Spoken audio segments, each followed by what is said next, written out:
Currency 100 रुपए पे रुक जाए, उसको रोकने के लिए डॉलर्स झोंकने पड़ते हैं, उसको रोकने के लिए डॉलर्स को फूंका जाता है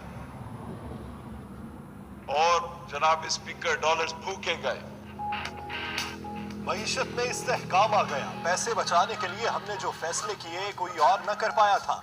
तजारती खसारा 20 अरब डॉलर से कम करके 2 अरब डॉलर तक ले आए। मुशीर खजाना हफीज शेख का कौमी असम्बली में इजहार ख्याल। गुज़श्ता दौर में करेंसी की कदर रोकने और बिजली और गैस की कीमतें रोकने के लिए डॉलर फूंके गए। इक़दाम ठीक ना किए तो हम भी नाकाम हो जाएंगे। रजा बाकिर ने पाकिस्तान की खातिर IMF को छोड़ा। हमें तनकीद नहीं, फख्र होना चाहिए।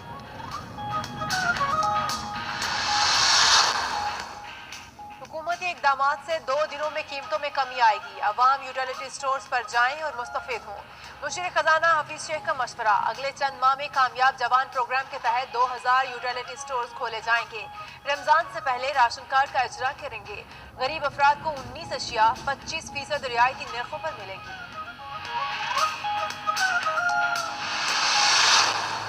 खजाना का मशहूर हूँ जिन्होंने एक ऐसी तस्वीर इकॉनमी की दिखाई है जो पाकिस्तान के अवाम के नॉलेज में नहीं है। और जो असल मसला था आटे और चीनी का, उसके बारे में कुछ फरमाया नहीं। क्या ये माफिया वही लोग नहीं है जो वज़ीर-ए-आज़म के खर्चात उठाते हैं?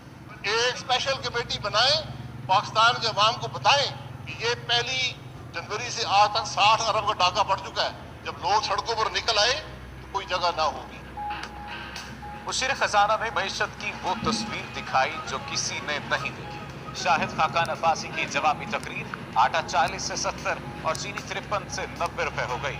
जनवरी से अब तक 60 अरब रुपए का डाका।